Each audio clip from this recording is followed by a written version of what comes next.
What up YouTube, it's Rules for Rebels here, and the title of this video is E-commerce Can't Be That Easy. So I've gotten a lot of emails from you guys recently saying, you make this seem too easy. So all I do is go buy something off AliExpress, put it up on eBay or Amazon, sell it for 3 or 4 times the price and get that money. This is too easy. Why isn't everybody doing this? And some people almost seem to be questioning like, oh, this is BS. This is too good to be true. Is e-commerce really that easy? Yes, it really boils down to buying something at a low price, wholesale, bulk, whatever, adding some value to it, putting up a good listing, selling it, and collecting whatever the margin is between what you buy it for and what you sell it for. However, that said, it's easy. It really is that simple, but it's not quite that easy. And I'll give you guys an analogy. So we'll use a football analogy. So let's say, I got a guy next to me, we'll call him Jim. Jim's never played football before. He's never seen football. So I kind of described the game to him, and I'm like, hey, Jim, look, this is how football works. So I got a football here, right? So, Jim, here's how it works. So, you're the quarterback, so I'm going to give you the football here. I'll be the receiver. I'm going to run out 10 yards. You're going to throw the football to me.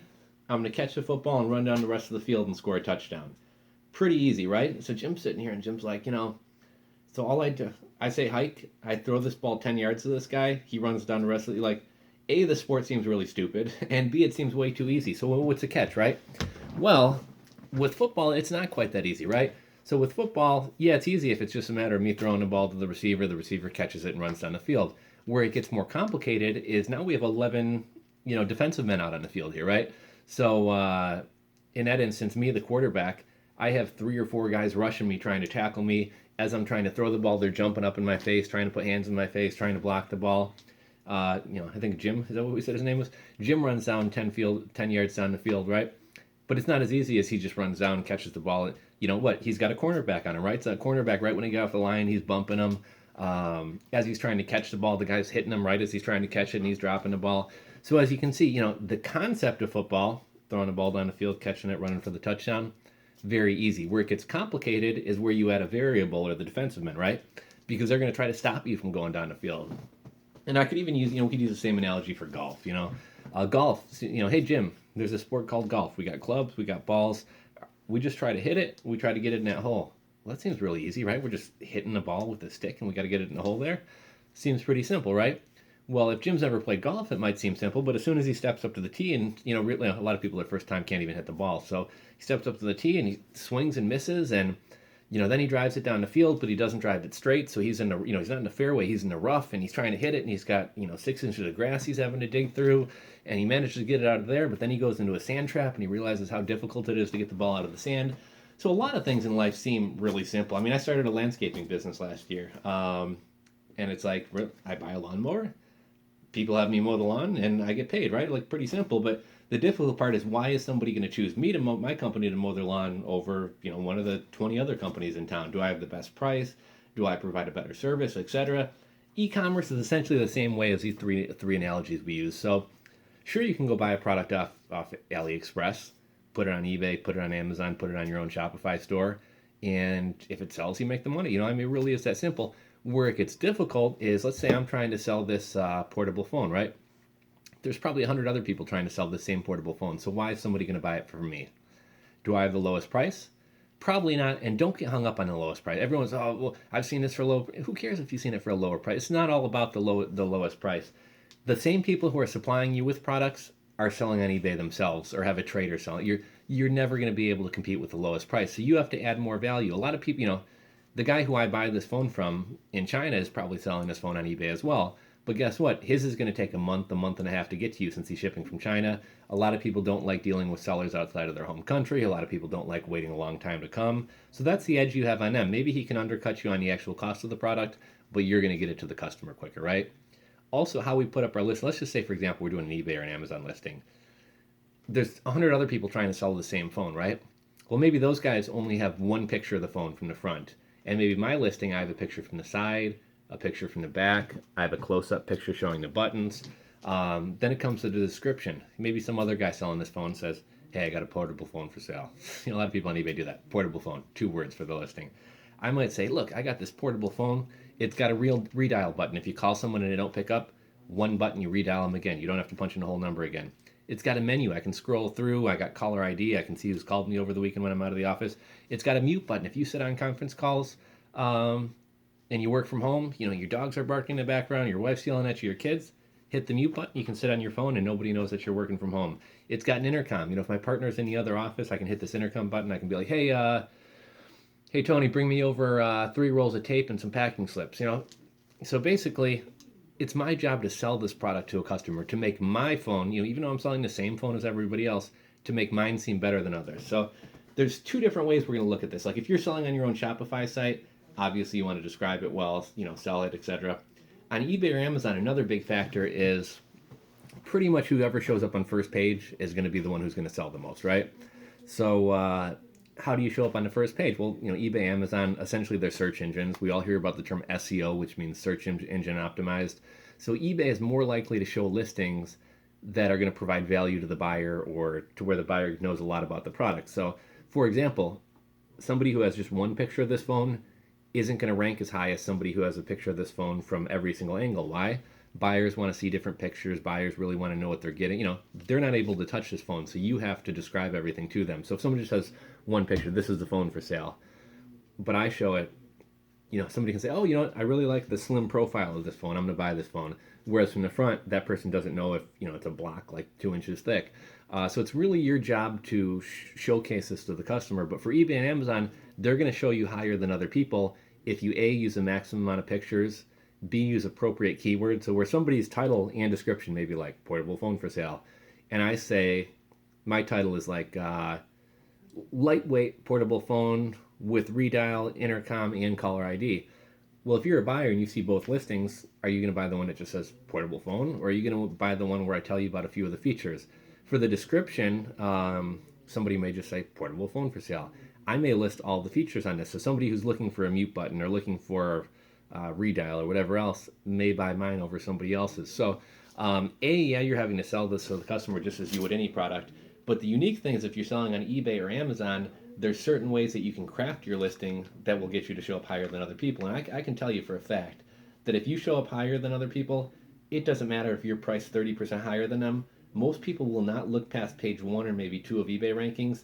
So the guy on page 3 may have the thing for half the price that I do, but nobody's going to ever get to page 3 to buy it from him. So just by putting together a quality listing and showing up on the first page, I'm going to sell more than everybody else, right? That's just how it works. When it comes to Shopify, we'll talk about another challenge. When it comes to Shopify, with eBay or Amazon, I put up this portable phone. There's probably 10,000 people out there on Amazon today looking to buy a portable phone. So Amazon is filtering buyers to my listings. And granted, I got to compete with the 50 or the 100 other people selling portable phones. But Amazon is driving traffic, and people are actually looking at my product and basically putting an audience in front of my product to potentially buy it, right? Well, on Shopify, you don't have that. eBay isn't sending traffic to my Shopify store. Amazon's not sending traffic to my Shopify store, right? Who's responsible for driving traffic to my Shopify store? Me. So if I don't do any activity to actually promote these phones or whatever it is I'm selling, nobody's going to come to my website. And I challenge, for those of you guys who set up a website, you know how difficult it is to drive traffic. If you've never set up a website, go set up a free Weebly or Blogger site today and try to drive some traffic there. And I think you'll be surprised how difficult it really is to drive traffic. And people complain about eBay and Amazon fees, but really, they're driving all that traffic to you. They're handling the payments. They're doing a lot of stuff for you that you would otherwise have to do on your own. So to me, it's well worth the fee. I hate paying fees as well, but it's well worth it. Go set up a Shopify store and run an AdSense campaign for a week and see how much money it costs you to actually drive traffic. Now, obviously, it's going to be dependent on your category and competition and things like that. It could cost you 15 cents a visit, or it could cost you $20 a visit. It really depends on the keywords that you're trying to drive customers for. But go run a campaign for a week, and even on a cheap keyword, you'll see you spend a couple $100 in a week trying to drive, a couple hundred visitors. Like, it's really expensive to drive traffic, and that's where the challenge lies within opening up a Shopify store. A lot of people are like, okay, so I go open up a Shopify store and people are just going to come there and buy stuff from me. And it doesn't work like that. People, you're going to have to submit your domain or your Shopify store to search engines.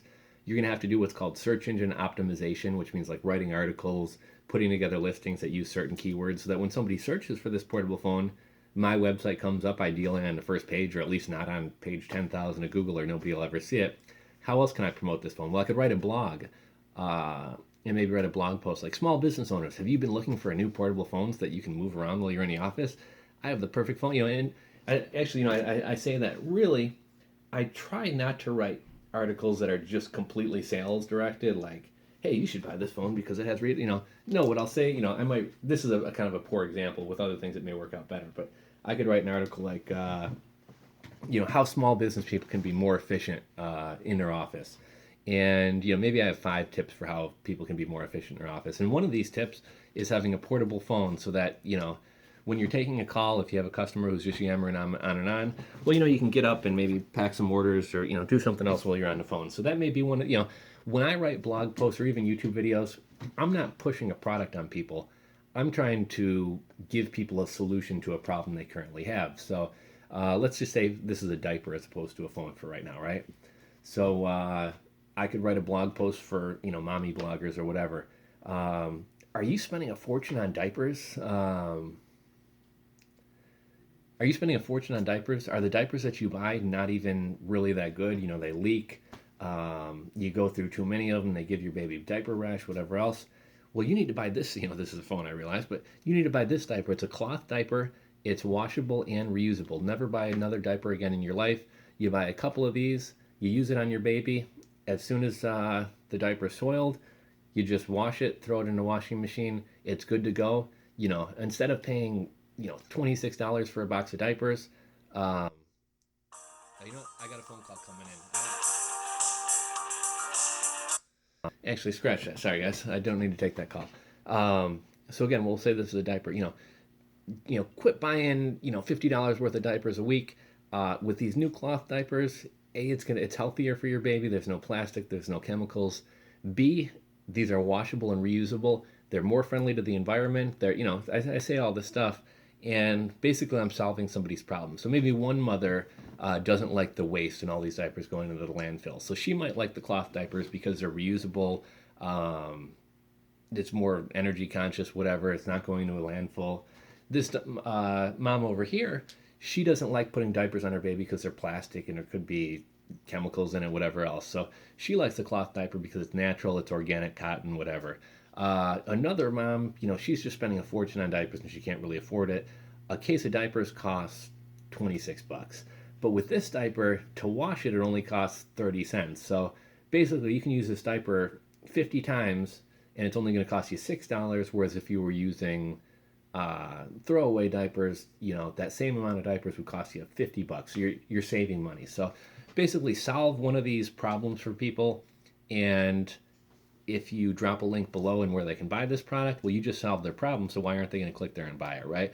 So that's kind of the challenge of e-commerce is I guess let's bring it back. So in the football example, throwing a football at the gym, he catches it and runs down the field. That's easy, right? The challenge comes is when we add a variable or add the defensive men who are trying to stop us. Same thing with e-commerce. Yeah, it's easy to buy something, list it, somebody buys it, and it sells, right? Well, the challenge comes in, it's not just you trying to sell this phone. There's 100 other guys, and you have to beat them, or you have to get customers to buy it from you instead of from them.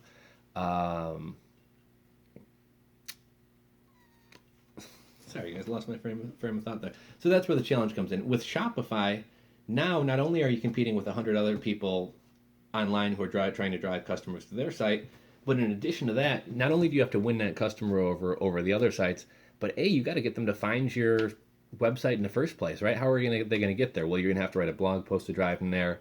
You're going to have to leave a backlink or leave a comment on some article that directs them there. You may have to pay for traffic using Facebook ads, Google AdSense, etc. But e-commerce, it really is simple. It's buy something cheap, sell it for more. It's as simple as it gets. The challenge is you're not the only person trying to sell that item, so you have to do a better job of selling it than other people. You don't need to be the lowest price, but you need to be competitive or add more value and make it worthwhile to pay the higher price for your item. So I'm getting a lot of emails like this lately who people are almost like, this almost seems too good to be true. And I'm not saying it's easy, guys. I'm really not.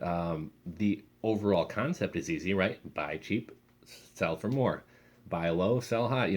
That part is cheap, but getting people to buy it from you as opposed to somebody else and just selling eBay and Amazon is kind of a whole new area in itself, learning how to rank your thing on first page above other people. So hopefully this video helped you guys out. E-commerce, it's a pretty simple concept. The challenge comes in is trying to get people to buy your items as opposed to somebody else's. So hopefully you guys enjoyed this video. If so, please give it a thumbs up. If you're not already subscribed to my channel, just below there, you can click that subscribe button. You'll be notified of all my upcoming videos. If you guys have questions, comments, another topic you want me to make a video on, right below there in the comment section, just leave a comment. I'll either respond to your questions, or if you have a request for a video, I'll try to make it for you. So thanks again, guys, for watching. Check back for more videos, and I'll talk to you next time.